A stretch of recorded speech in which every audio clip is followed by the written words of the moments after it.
Jack Roberto update na nasa Subic na si Jack kasama ang Team Wiltec para yan sa Boss Ironman Motorcycle Challenge Luzon.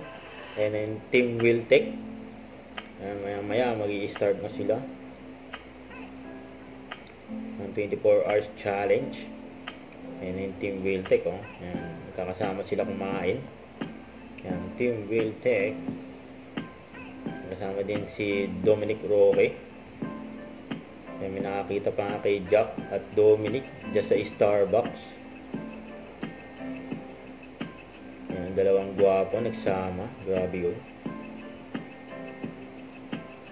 Sa wakas, nandito na tayo sa McDonald's para subukan ang trending na Jack Roberto for McDo and Sprite. Fruit Fizz. Grabe Limited yun, time 2-in-1. offering lang to guys. Kaya naman para hindi kayo ma-FOMO, try nyo na din to.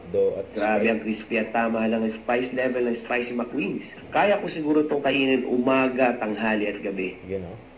At dahil spicy nga siya, best paired siya sa Sprite X Peachy Fruit Fizz dahil lasang-lasa mo talaga ang peach at lychee. Definitely worth the hype. Huwag kalimutan mag-subscribe, click ang notification bell para lang update po ang future reaction vlog. Bye guys, thank you for watching.